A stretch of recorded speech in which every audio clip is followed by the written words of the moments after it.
Dear students, हम class 9th में हिंदी की श्रेष्ठ लेखक, श्रेष्ठ एकांकीकार जगदीश चंद्र माथुर के द्वारा लिखित रीढ़ की हड्डी नामक चैप्टर पढ़ रहे हैं। इस चैप्टर में लेखक ने स्त्रियों का समाज में किस तरह से सम्मान है, किस तरह से उनके लिए इस समाज में देखा जाता है, उसी का वर्णन किया है। जगदीश चंद्र माथुर ने इस एकांकी को लिख करके समाज में व्याप्त स्त्रियों के प्रति रूढ़वादिता पर प्रहार करते हुए स्त्रियों को अत्यधिक शिक्षा देने पर बल दिया है। उन्होंने इस एकांकी में वर्णन किया है कि किस तरह से समाज में स्त्रियों को देखा जाता है,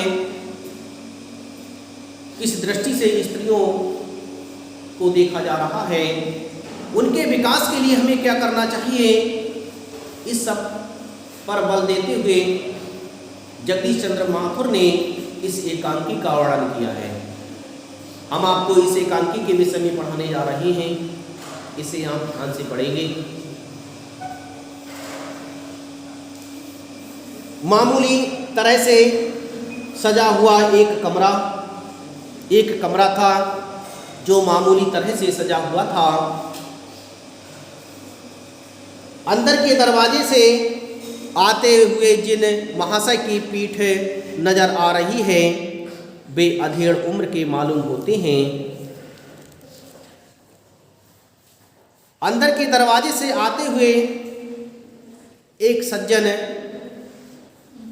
दिख रहे थे, वे अधेड़ उम्र के थे, अर्थात कुछ वृद्धावस्था में पहुंच रहे थे। एक तख्त को पकड़े हुए पीछे की ओर चलते कमरे में आते हैं। वह एक तख्त को पकड़े हुए पीछे की ओर चलते चलते कमरे में आते हैं। तख्त का दूसरा सिरा उनके नौकर ने पकड़ रखा था। तख्त के लिए वह एक सिरे को पकड़े हुए थे और एक सिरे के लिए उनके नौकर ने पकड़ रखा था और वह कमरे की ओर आ रहे थे। बाबू कहते हैं कि अब धीरे धीरे चल, अब तख्त को इधर मोड़ दे, उधर बस।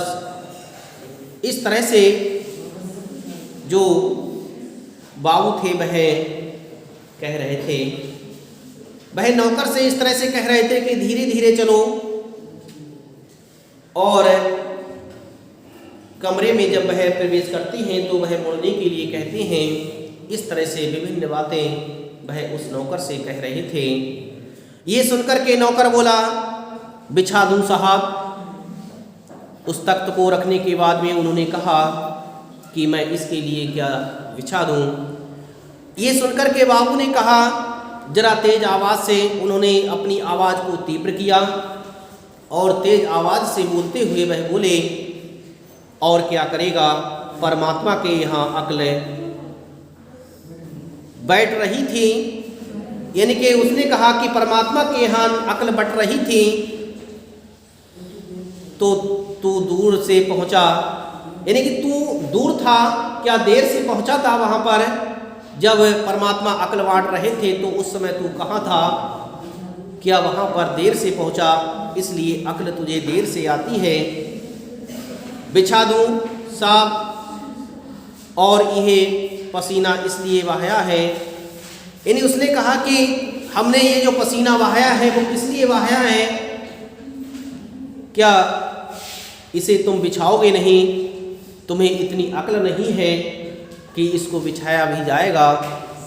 उन्होंने उस पर कटाक्ष करते हुए कहा कि जब अक्ल बट रही थी तो तुम उस समय कहाँ थे, क्या लाइन में पीछे खड़े हुए थे जिससे तुम्हारे पास अक्ल नहीं है।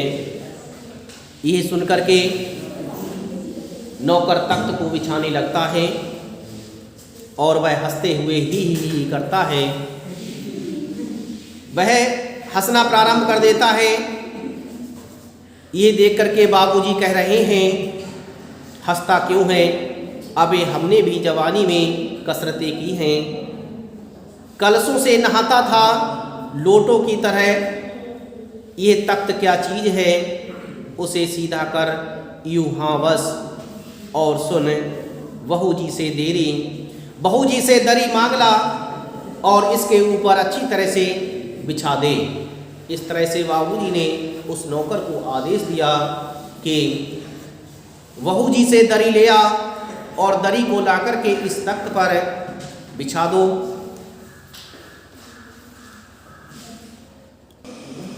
इस तरह से बाबू ने उस नौकर को आदेश दिया कि जाइए और बहू से दरी ले आइए और दरी ला कर के इस तख्त पर बिछा देना। चद्दर भी कल जो धोबी के यहाँ आई है वही लाना। नौकर ये बात सुनकर के वहाँ से चला जाता है। बाबू साहब इस बीच में मेज पोस्ट ठीक करते हैं, एक झाड़न से गुलदस्ते को साफ करते हैं, कुर्सियों पर भी 2-4 हाथ लगाते हैं, कुर्सियों को भी वह साफ करते हैं। इस तरह से अपने कमरे की वह सफाई स्वयं करना प्रारंभ कर देते हैं। सहसा कहते हैं अचानक घर की मालकिन प्रेमा आती है। घर की मालकिन का नाम था प्रेमा। वहाँ पर प्रेमा आ जाती है। गंदमी रंग, छोटा कद, चेहरे और आवाज़ से जाहिर होता है किसी काम में बहुत व्यस्त है। उसके चेहरे पर एक विशेष प्रकार की थकान लग रही थी और उसकी जो आवाज़ थी उसमें भी परिवर्तन था। इससे प्रतीत हो रहा था कि ये किसी काम में व्यस्त है। उनके पीछे पीछे भीगी बिल्ली की तरह नौकर आ रहा है। जो नौकर है वो उनके पीछे पीछे चला आ रहा है खाली हाथ। बाबू साहब जिनका नाम राम स्वरूप था दोनों तरफ देखने लगते हैं। बाबू साहब जो मालकिन के पीछे पीछे नौकर आ रहा था उस नौकर को भी देखते हैं और मालकिन को भी देखते हैं। दोनों तरफ वह देखने लगते हैं। वहाँ आकर के प्रेमा कहती है, मैं कहती हूँ तुम्हें इस वक्त धोती की क्या ज़रूरत पड़ गई? एक तो वैसे ही जल्दी जल्दी में। ये सब जब रामस्वरूप ने सुना, क्योंकि रामस्वरूप ने उस नौकर के लिए चादर और दरी लेने के लिए भेजा था जो उस पर बिछाने को थी। लेकिन उस नौकर ने मालकिन से क्या कहा था? मालकिन ने आकर के जो है रामस्वरूप से बाबू से यही कहा था कि तुम्हें इस समय धोती की क्या आवश्यकता पड़ गई। रामस्वरूप ने ये सुनकर के कहा धोती। बहुत ही आश्चर्यचकित होकर के उन्होंने ये बात कही। प्रेमा बोली, हाँ अभी तो बदल कर आए हो और फिर ना जाने किस लिए। ये सुनकर के रामस्वरूप ने कहा, लेकिन तुमसे धोती मांगी किसने? क्योंकि मैंने तो धोती के लिए कहा ही नहीं। तो प्रेमा कहती है, यही तो कह रहा था रतन। उस नौकर का नाम रतन था। उसने कहा कि यही रतन तो कह रहा था कि मुझे धोती चाहिए। रामस्वरूप ने उसे चिल्लाते हुए कहा, क्यों रे रतन, तेरे कानों में डांठ लग गई है। डांठ लगने का मतलब होता है ढक्कन लग जाना। क्या तेरे कानों में ढक्कन लग गया है? मैंने कहा था धोबी के यहाँ से जो चादर आई है उसे मांग ला। अब तेरे लिए दूसरा दिमाग कहाँ से लाऊं, उल्लू कहीं का। इस तरह से बाबूजी ने उसे नौकर को डांटते हुए कहा कि तेरे कान भी बंद हो गए थे क्या? मैंने जब कहा था तेरी अक्ल तो पीछे लग रही है,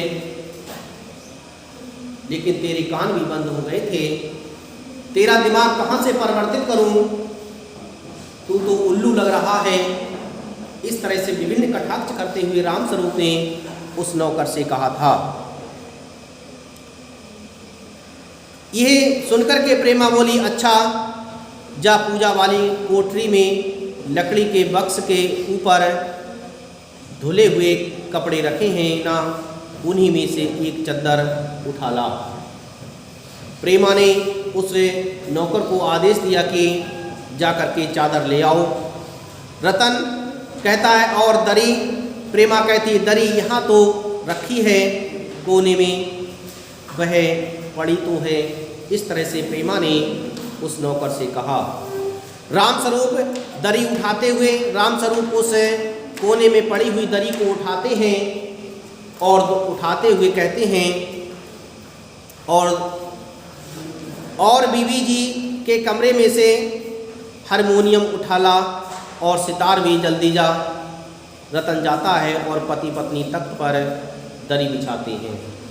वे दोनों मालिक और मालकिन दरी को बिछाने लगते हैं। नौकर वहाँ से चला जाता है। प्रेमा कहती है, लेकिन वह तुम्हारी लाडली बेटी तो मुंह फुलाए हुए पड़ी है। मुंह फुलाने का मतलब होता है नाराज हो जाना। इस तरह से प्रेमा ने बाबू से कहा कि वह तुम्हारी जो लाडली बेटी है वह तो मुंह फुलाए हुए लेटी हुई है, अर्थात नाराज होकर के लेटी हुई है, उसे किस तरह से आप बनाएंगे। ये बात प्रेमा ने बाबू से कही।